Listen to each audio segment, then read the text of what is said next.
Il a beau avoir appuyé sur le bouton pause dans la guerre commerciale, Donald Trump menace toujours d'instaurer des surtaxes douanières sur les produits en provenance de l'Union européenne. Nos entreprises en Auvergne-Rhône-Alpes ont-elles du souci à se faire ?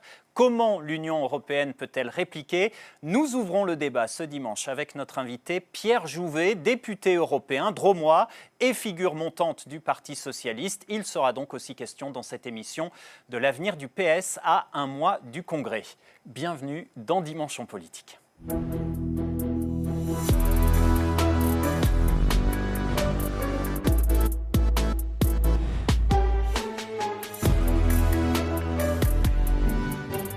Ici, sur des palettes en départ commande, on a de la Syrah, de la Marsanne, aussi du Saint-Joseph et du Gros-Hermitage. Aux États-Unis, on est autour des 25 $ à ce jour. Si la taxe Trump de 200% se met en application, on est aux États-Unis à une bouteille à plus de 70 $, voire 75 $. Je pense qu'elle ne se vendrait plus. C'est là la grosse difficulté, c'est qu'on est sur un prix qui serait complètement prohibitif pour le client. Le vin issu de ces vignes pourrait ne jamais traverser l'Atlantique. En cause, de nouveaux droits de douane et des prix à la hausse aux États-Unis. De quoi inquiéter ce viticulteur puy-d'Aumois. On est en plein développement. On a énormément de demandes sur nos vins volcaniques qui plaisaient beaucoup aux Américains. Et donc, est-ce que ça ne va pas justement freiner cette croissance que l'on voyait depuis quelques années ? Bonjour Pierre Jouvet. Bonjour. Merci d'avoir accepté notre invitation. Nos viticulteurs, nos vignerons qu'on vient d'entendre, ils ont raison d'être inquiets pour leurs exportations vers les États-Unis. Oui, ils ont raison et nous devons les aider et l'Europe doit les aider. C'est tout le débat qu'il y a en ce moment même.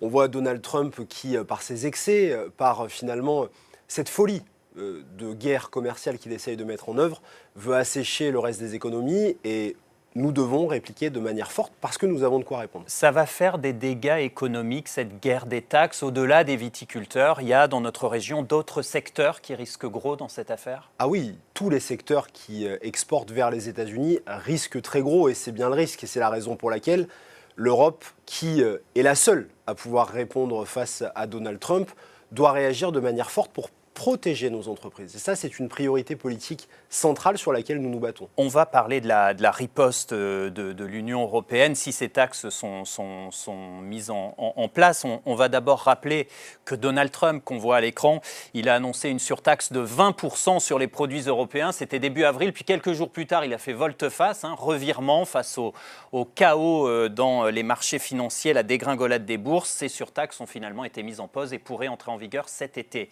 Vu comme il est imprévisible, est-ce que vous pensez qu'il pourrait faire machine arrière, dire finalement non, j'annule tout, je ne fais pas ça ? Pour faire machine arrière, en réalité, les choses sont simples. Il faut que nous le mettions à genoux, je vous le dis. L'Europe doit mettre le marché américain à genoux. Donald Trump ne connaît que le rapport de force. La réalité, c'est que les premiers qui vont être impactés par les droits de douane de Donald Trump, ce sont les Américains. C'est l'inflation, c'est la crise boursière qui s'en est suivie. C'est d'ailleurs pour ça que Donald Trump s'est arrêté. Et c'est aussi la dévaluation monétaire du dollar qui commençait à dévisser avec ses annonces de droits de douane. Mais pour ça, il faut aussi que nous soyons capables de répliquer. Et on a de quoi faire. Alors, on en parle dans un instant, mais d'abord, je voudrais rappeler ce qu'a dit Donald Trump au sujet de l'Union européenne. On va voir ces citations, bien sûr. On a bien compris que le retour au pouvoir de Donald Trump aux États-Unis, c'est un basculement, ça rebat les cartes. Et regardez ce qu'il a dit sur l'Union européenne. Elle a été créée pour entuber les États-Unis. Les Européens nous arnaquent. Ils n'achètent ni nos voitures, ni nos produits agricoles. Ils n'achètent presque rien. Alors, c'est pas tout à fait vrai. Je vous propose qu'on regarde la balance commerciale UE-USA et c'est plutôt équilibré en vérité avec un excédent de 48 milliards en faveur des Européens, ce qui n'est pas énorme sur les 1600 milliards d'échanges commerciaux. Voilà pour le contexte. Vous dites qu'il faut une réponse ferme. Vous dites qu'il faut aller au rapport de force. Pour l'instant, l'Union européenne, elle a mis en stand-by aussi ses représailles. C'est suspendu. Mais si les taxes douanières américaines augmentent cet été, que doit faire l'Europe concrètement ? C'est quoi la marge de manœuvre ? La première priorité, c'est de rappeler une chose. L'Union européenne, c'est le premier marché intérieur du monde. Si on compte la Chine, c'est le deuxième. Ça veut dire que l'Union européenne doit favoriser ses entreprises. Moi, je veux qu'on fasse l'Europe d'abord, l'Europe avant tout. On a un levier. Chaque année, 15% du PIB européen, c'est-à-dire de la richesse européenne, proviennent des marchés publics européens. Je demande, et c'est ce que je pousse auprès de la présidente de la Commission européenne, Ursula von der Leyen, que les marchés publics européens soient réservés aux entreprises européennes. C'est 2500 milliards d'euros chaque année qui C'est sont ce qui est générés. prévu du reste dans le fameux bouclier anti-coercition, qu'on Ça nous dit fait- l'arme fatale, le bazooka Ça économique. ça fait partie des premiers éléments. Ça, c'est la première chose. La deuxième, c'est de taper les États-Unis là où ça fait mal. Et là où ça fait mal, c'est sur quoi? Ce sont sur les produits du numérique. On voit qu'aujourd'hui, ceux qui entourent Donald Trump, ce sont les géants de la tech. C'est Mark Zuckerberg, le patron de Facebook, c'est Elon Musk, le patron de Twitter. On doit taxer les services numériques pour les faire reculer. On sait qu'on a face à nous des gens qui sont sans foi ni loi, à qui on doit poser un rapport de force. Ce sont plusieurs centaines de millions d'euros qui seraient générés chaque année et des milliards d'excédents commerciaux supplémentaires pour l'Europe que nous devons enclencher. Ça, c'est ce que vous prônez. Pour l'instant, l'UE n'a prévu que d'augmenter les taxes sur certains produits américains. Ça ne parce que- suffira pas, Non, ça ne suffit pas, parce qu'aujourd'hui, on voit que l'Europe, finalement, elle a une forme de syndrome de Stockholm avec les États-Unis. Vous savez, l'Europe, elle est née après la Deuxième Guerre Ouais, mondiale. il y a une interdépendance et économique, elle c'est s'est l'un des retrouvée premiers exactement partenaires commerciaux. dans une forme de très grande interdépendance. Mais aujourd'hui, on consomme de tout en Europe, et notamment vis-à-vis des États-Unis. On parle beaucoup de retours géopolitiques inquiétants. On voit que les Allemands, par exemple, consomment 80% de leur défense auprès des Américains. Alors qu'en France, on a des entreprises de défense. Moi, je dis que demain, les efforts de défense que l'Union européenne devra faire, il faut qu'ils se concentrent sur les industries. Quand je vois, par exemple, dans notre région, des entreprises comme en Savoie, Niche Fused Alumina, qui produisaient du corindon blanc, qui se retrouvent mis à terre par la Chine et par les États-Unis parce que l'Europe ne les protège pas, nous devons amener ces protections et faire du protectionnisme européen une règle économique. Faire du protectionnisme et, si je vous comprends bien, rendre coup pour coup, tenir tête à Donald Trump, est-ce que ce n'est pas aussi un jeu dangereux, un engrenage, une escalade qui peut être mortifère pour l'économie d'un côté comme de l'autre de l'Atlantique? Le mécanisme économique européen est plus solide que le mécanisme économique américain. Et ce dont je suis persuadé, et les économistes avec moi, c'est que Donald Trump cédera. Et on a vu, je vous le disais tout à l'heure, il recule parce que la bourse dégringole, il recule parce que ses premiers soutiens commencent à perdre des milliards chaque jour. Et donc aujourd'hui, on doit avoir cette riposte. Nous avons la capacité. Donc il ne faut pas de recherche. rougir, on n'a pas à rougir, on n'a pas à avoir peur, c'est ce Mais- que vous nous dites. Moi, je n'ai pas de complexe d'infériorité vis-à-vis de l'Amérique. Vous savez, ce complexe de l'infériorité de l'Europe face aux grands frères américains n'existe plus. Aujourd'hui, la structure de notre marché économique, la structure de nos entreprises, la structure de notre recherche, la structure même de nos pays, de notre système démocratique est beaucoup plus solide qu'aux États-Unis. Donc on ne négocie pas avec Donald Trump. Si on négocie, mais en lui mettant le rapport de force réel en face et en lui disant que si Donald Trump, par exemple, met ses droits de douane sur nos produits, c'est-à-dire par exemple sur nos viticulteurs, comme on l'a vu dans notre reportage, eh bien nous appliquerons les mêmes droits de douane, par exemple, sur les produits de défense. Et je peux vous garantir que si on met la même chose sur les produits de défense, le système américain va très vite s'affaiblir. Œil pour œil, dent pour dent, c'est ce que vous nous dites. Encore faut-il, et c'est souvent le problème avec l'Union européenne, que les 27 arrivent à se mettre d'accord. Il y a quand même Giorgia Meloni, l'italienne, il y a le Hongrois Viktor Orban, qui sont plutôt proches idéologiquement de Donald Trump. Mais est-ce que le retour au pouvoir de Donald Trump aux États-Unis, c'est pas aussi un mal pour un bien pour l'Union européenne, l'occasion d'un sursaut, d'un réveil, l'occasion d'agir, comme on le voit du reste dans le dossier de la guerre en Ukraine? Je le souhaite et j'espère que l'Europe va enfin se réveiller. Et vous avez raison de dire que finalement cette arrivée de Donald Trump doit, si je peux me permettre l'expression, nous secouer collectivement. On voit bien que si nous ne faisons rien, nous resterons un vieux continent écrasé entre la puissance américaine d'un côté et la puissance chinoise. Parce qu'il y a aussi la réalité de On va en la parler. puissance chinoise qui attaque aussi l'Union européenne. Donc c'est le moment pour l'Europe de se réveiller. Si l'Europe ne se réveille pas comme nous le proposons avec les socialistes, les choses sont simples. L'Union européenne va s'écrouler d'un point de vue économique. Et je ne le souhaite pas et nous avons les atouts pour éviter cela. On a l'impression qu'avec cette guerre commerciale, et c'est ce que vous disiez, Donald Trump se tire quelque part une balle dans le pied et tire une balle dans le pied à tout le monde. Mais dans le fond, est-ce que fermer les frontières, faire du protectionnisme, ce n'est pas la seule solution pour sauver nos industries, aussi bien aux États-Unis qu'en Europe, nos industries qui ont été pour le moins fragilisées, certaines même tuées par la mondialisation? Est-ce qu'il n'a pas raison quelque part? Il peut avoir raison en partie. Sauf qu'on voit très bien aujourd'hui que fermer simplement les frontières et vivre en autarcie ne fonctionnera pas exclusivement et que tous les systèmes sont interdépendants. J'étais il y a quelques jours chez Safran, par exemple, à Châtellerault. On voit bien que les commandes qui sont passées, même les productions, sont interdépendantes entre l'Europe, les États-Unis et la Chine. Safran, équipementier aéronautique. Équipementier aéronautique. Donc on voit bien que les échanges doivent se poursuivre. Mais il doit y avoir une préférence et un soutien à l'industrie. Moi, ce que je demande aussi, c'est que l'Europe et la France se réindustrialisent. Vous savez, ces dernières décennies, nous sommes devenus un continent de consommateurs. On a laissé partir nos industries. Regardez dans la Drôme, la dernière entreprise Clergerie de chaussures qui vient de fermer.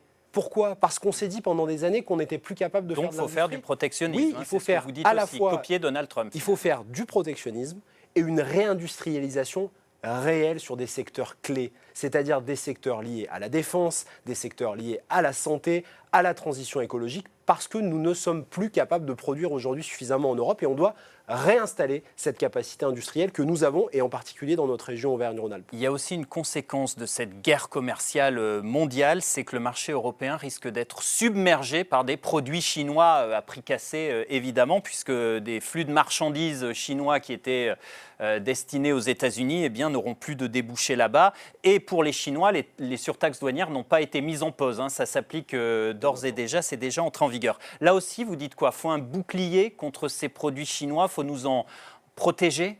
Je vais vous donner un exemple simple. On voit dans votre reportage Chine et les petits colis. Vous savez que si vous voulez envoyer une lettre, une carte postale à votre famille qui part de Lyon et qui va dans le sud de la France, ça coûte plus cher et ça vous coûtera plus cher que d'envoyer un colis de Singapour jusqu'à Saint-Vallier dans la Drôme.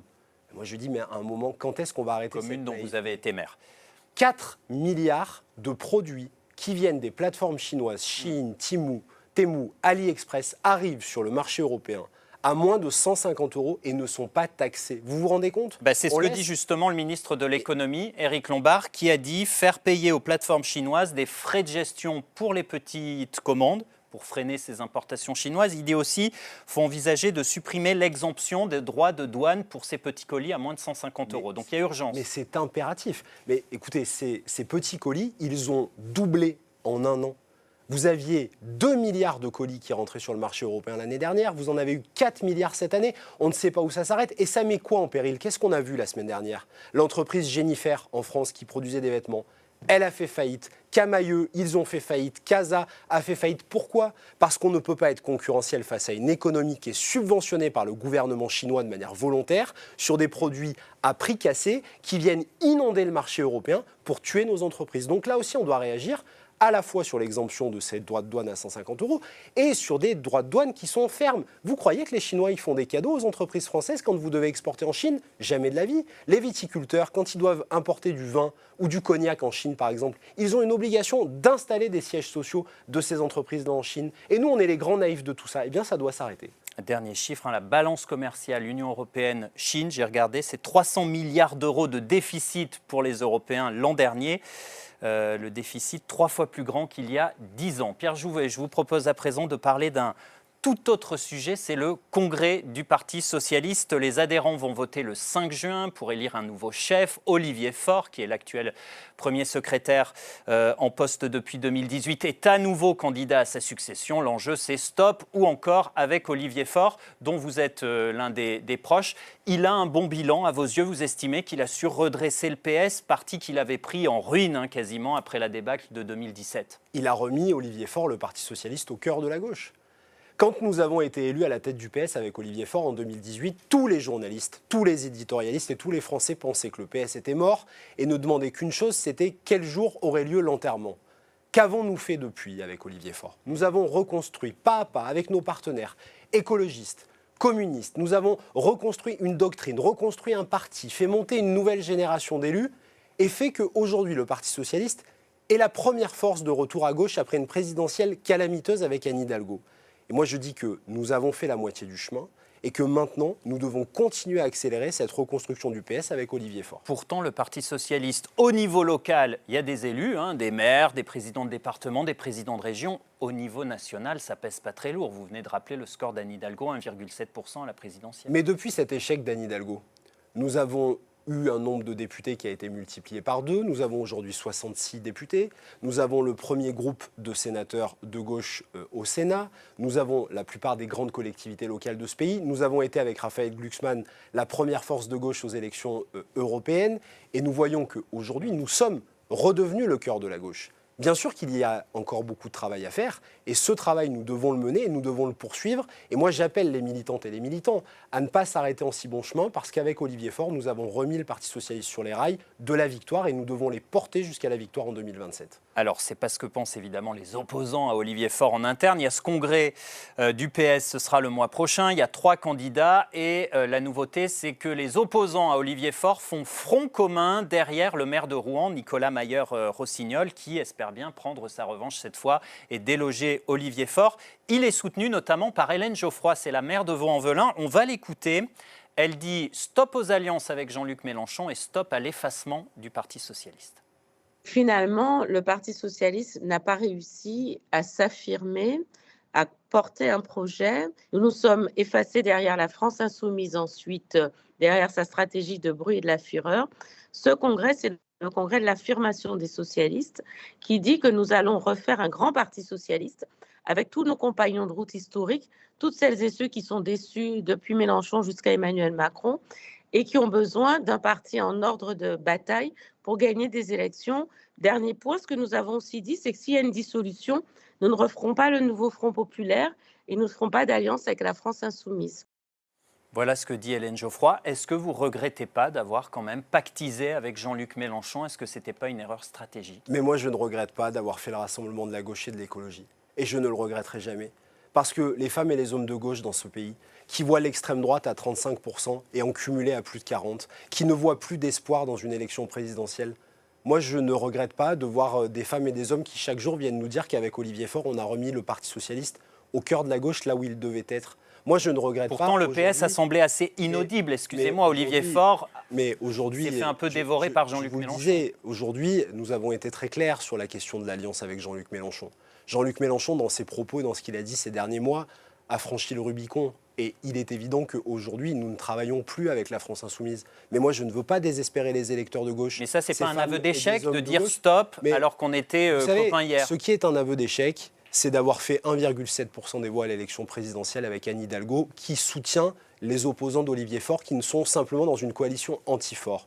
Ce qui serait un échec, c'est de laisser ce pays à l'extrême droite. Ma responsabilité, celle d'Olivier Faure, et c'est ce que nous proposons aux adhérents, c'est aujourd'hui de construire un chemin qui ira de Raphaël Glucksmann à François Ruffin pour rassembler la gauche et les écologistes, pour être en mesure de gagner l'élection présidentielle et changer la vie des gens. C'est ça qui m'intéresse. Juste, vous nous confirmez que maintenant que la rupture est actée, le divorce est consommé avec les insoumis du fait de la censure, non-censure du gouvernement Bayrou. Comme le dit Hélène Geoffroy, il n'y aura plus d'alliance avec Jean-Luc Mélenchon, même si demain il y a dissolution, élection et barrage au RN, il n'y aura plus de pacte. Vous savez, tous les socialistes, je crois, sont d'accord là-dessus pour dire qu'il n'y aura pas... Mais ça, c'est un changement de la part d'Olivier Faure. Parce qu'aujourd'hui, on voit bien que certaines dérives qui ont été faites sur le fond, sur la forme, par Jean-Luc Mélenchon, qui ont par exemple manqué très clairement de clarté sur la question du conflit israélo-palestinien, et notamment sur des dérives qui peuvent parfois être qualifiées de possible antisémitisme. Cette clarté de valeur, nous la revendiquons au Parti socialiste, et donc nous disons qu'aujourd'hui, nous appelons l'ensemble des femmes et des hommes de gauche dans ce pays à se rassembler et que nous leur proposons une alternative qui permette demain d'éviter Marine Le Pen et Jordan Bardella. Parce que vous savez aussi, une chose très claire, parce que j'entends les débats de congrès, mais moi, mon adversaire premier, c'est l'extrême droite. Je ne veux pas donner ce pays à l'extrême droite. Et notre responsabilité, à nous, en tant que grand Parti socialiste, c'est d'arriver à donner une alternative à la France et aux Français. Alors justement, le but de ce congrès du Parti socialiste, c'est aussi de préparer le terrain en vue de la présidentielle de 2027. Est-ce que vous souhaitez à tout prix un candidat du PS ou est-ce que vous dites « faut la jouer collective » ? Il faut la jouer collective. Et c'est d'ailleurs la différence avec les opposants d'Olivier Faure qui ne sont pas clairs sur le sujet. Nous disons que nous voulons un candidat commun qui aille de François Ruffin à Raphaël Glucksmann, donc dans une plateforme programmatique qui permet d'avoir un candidat commun de la gauche. On va faire quoi? On va se retrouver en 2027 avec un candidat communiste, un candidat écologiste, Jean-Luc Mélenchon candidat, parce que quoi qu'il en soit, il sera candidat, un candidat socialiste, un candidat place publique, et on va laisser à l'extrême droite un boulevard, et on va laisser au camp macroniste un boulevard. Mais enfin, soyons sérieux. Moi, j'appelle les femmes et les hommes de gauche à se rassembler, à venir travailler dans cette plateforme ouverte avec les écologistes, avec les communistes et avec le Parti socialiste d'Olivier Faure. Le seul petit hic dans l'histoire, c'est que l'union de la gauche sans Jean-Luc Mélenchon, ça n'arrivera jamais au second tour. Eh bien non, parce qu'on a vu la semaine dernière, notamment dans un sondage qui a été fait par IFOP et publié dans le journal Regard, que s'il y avait un candidat de gauche allant du Parti communiste au Parti socialiste en passant par Europe Écologie Les Verts et le Parti socialiste, c'est-à-dire cette alliance de Ruffin et Glucksmann que nous proposons, nous sommes en mesure d'être au deuxième tour et donc de battre l'extrême droite. Et c'est ça que nous devons faire. Ça ne sert à rien de faire simplement croire qu'il suffirait de planter le drapeau de tel ou tel parti pour gagner seul. Aujourd'hui, la fragmentation politique fait que nous devons nous rassembler. Nous voulons poursuivre ce chemin dans des alliances très claires, comme je l'ai précisé à l'instant. Sur le fond, Pierre Jouvet, au-delà de la tambouille politicienne, comme on dit, on a un peu perdu de vue ce qu'est ou ce que serait un programme socialiste, qui est d'ailleurs peut-être un peu grave. C'est quoi le cap idéologique? C'est quoi les idées que vous défendez? Vous disiez il n'y a pas si longtemps, la gauche est à côté de la plaque. Oui, bien sûr. Je crois qu'elle l'a été pendant longtemps, la gauche à côté de la plaque. Mais aujourd'hui, ce que nous défendons comme cap, c'est par exemple ce que nous avons dit avant. Nous voulons rompre avec l'ordre établi. Nous voulons remettre un peu de sens dans cette mondialisation. Mais ça veut dire quoi concrètement? Tant de victimes, tant d'inégalités. Nous voulons renforcer nos services publics de proximité. Nous voulons arriver aujourd'hui à ce que le travail en France paye enfin justement et que celles et ceux qui tous les matins se lèvent pour aller travailler puissent vivre de leur travail, ce qui n'est pas le cas. Nous voulons une meilleure répartition des richesses parce que depuis 7 ans qu'Emmanuel Macron est président de la République, ce qu'on constate, c'est que les millionnaires et les multimillionnaires se sont enrichis quand celles et ceux qui travaillent au SMIC ou jusqu'à 2000 € ont perdu du pouvoir d'achat. Nous voulons parler à cette France du travail, à cette France populaire qui aujourd'hui se jette dans les mains de l'extrême droite. Et nous avons besoin trop défendu les minorités en oubliant la majorité? Non, je ne crois pas que nous ayons trop défendu les minorités. Je crois qu'à force de diluer beaucoup de propositions et pas un cap et une orientation précise et rappeler pour celles et ceux pour qui on se bat, on a peut-être un peu perdu le fil. Mais aujourd'hui, je crois que nous sommes très clairs et c'est d'ailleurs tout le travail qu'a fait Olivier Faure ces 7 dernières années. Et moi, je suis très fier de ce qu'on a mené. Bien sûr que le travail est encore long. Mais vous savez, on a pris un parti qui était quasiment mort et donc aujourd'hui, les étapes, nous les reprenons les unes après les autres et je crois que ce chemin va dans le bon sens. Avant 2027 et la présidentielle, il y aura 2026 et les municipales l'an prochain. Et comme vous êtes un peu le monsieur élection au sein du Parti socialiste, j'aimerais qu'on fasse avec vous un petit tour des stades, un tour d'horizon des grandes villes de la région. Je vais vous demander des réponses courtes. On commence par chez vous, à Valence, dans la Drôme. Le maire, Nicolas d'Aragon, maire Les Républicains, il se représente. Il est indéboulonnable? Non, je crois que personne n'est indéboulonnable et je crois que le travail qui est mené notamment par le député socialiste de Valence, Paul Christophe, avec les écologistes et avec les communistes peut créer une bonne dynamique et j'espère que nous allons gagner la ville. Il y aura une union de la gauche à Valence? Oui, il y aura une union de la gauche avec les écologistes, les communistes et les socialistes. À Lyon, la capitale régionale, les socialistes vont-ils soutenir dès le premier tour le maire écologiste sortant Grégory Doucet? C'est en discussion et nous aurons avec Grégory Doucet, comme avec Bruno Bernard, des discussions pour voir comment les socialistes ont toute leur place à Lyon. Vous savez, à Lyon, nous avons été en tête des élections européennes et les socialistes peuvent très clairement revendiquer des positions bien plus grandes que celles qu'ils n'ont aujourd'hui. Donc c'est en cours, affaire à suivre. Même question à Grenoble. Est-ce que vous allez soutenir dès le premier tour Éric Piolle, maire écologiste sortant? Éric Piolle ne se représente pas. Nous avons désigné une candidate qui s'appelle Amandine Germain et qui a toute notre confiance. Et là aussi, dans cette même logique de rassemblement et d'élargissement, elle est en train de faire un travail. Et elle a vous serez derrière le candidat écologiste ou vous appelez les écologistes à être derrière les socialistes? Vous savez, Éric Piolle ne se représente pas. Il n'y a donc plus de sortants à Grenoble. Et je crois que quand il n'y a plus de sortants, tout est remis à zéro. Et moi, aujourd'hui, mon soutien, il est plein et entier pour Amandine Germain. Dans la région, il y a sans doute un des objectifs, grands objectifs pour la gauche, c'est de reconquérir Saint-Étienne oui. face à Gaël Perdriau, maire très fragilisé par le scandale de la sextape. Ce sera l'une des grandes batailles à gauche? C'est la grande bataille à gauche. Permettez-moi d'abord de dire que je ne comprends toujours pas comment cet homme est encore maire de Saint-Étienne et comment il n'a pas eu la décence de démissionner après toutes les affaires qu'il a derrière lui. Et là, je souhaite que la gauche se rassemble. Nous avons une très bonne candidature socialiste à Saint-Étienne. Nous avons gagné notamment avec Pierrick Courbon une circonscription à Saint-Étienne. Et nous revendiquons la députée et nous revendiquons la victoire dans cette ville. Et donc nous devons tout faire avec nos partenaires pour gagner Saint-Étienne. Et à Saint-Étienne, le PS réclame l'organisation d'une primaire pour désigner une tête de liste d'Union de la gauche. Un mot de Clermont-Ferrand, la capitale auvergnate qui est à gauche depuis près d'un siècle. C'est une bonne nouvelle que Olivier Bianchi, le maire sortant, se représente. C'est un maire de grand talent. Olivier Bianchi est un ami pour qui j'ai toute confiance. Et je suis certain là aussi que par le travail qui est fait, Olivier Bianchi arrivera à conforter Clermont-Ferrand à gauche. Et un mot de Van Stevendel, Cédric Van Stevendel, maire de Villeurbanne, il sera réélu haut la main. Je le souhaite. Et là aussi, Cédric Van Stevendel est un ami proche et il a fait un travail à Villeurbanne absolument remarquable en 6 ans. Et Cédric est vraiment de ces maires qui sont des maires bâtisseurs, visionnaires. Et c'est une très grande chance de l'avoir dans notre équipe avec nous. Donc j'espère qu'il sera réélu haut la main. Juste avant de se quitter, un mot très rapide sur la droite, l'élection à la présidence des Républicains, le match Retailleau-Wauquiez. Si Wauquiez perd, est-ce que c'est la fin de sa carrière au niveau national ? Je ne sais pas, vous savez, les fins de carrière en politique, on les annonce souvent. Je ne vois pas, mais nous verrons bien. En tout cas, je pense que c'est assez mal engagé pour Laurent Wauquiez si je vois un peu tout ce qu'on lit dans la presse. C'est ce que je peux constater, mais tout ça ne changera rien. Il faudra de toute façon battre la droite ici dans cette région en 2026, en 2027 au niveau national et en 2028 au régional. Merci à vous. Pierre Jouvet, c'est la fin de cette émission. Merci de votre fidélité. Tout de suite, la politique continue sur France 3 avec votre émission nationale. Très bon dimanche.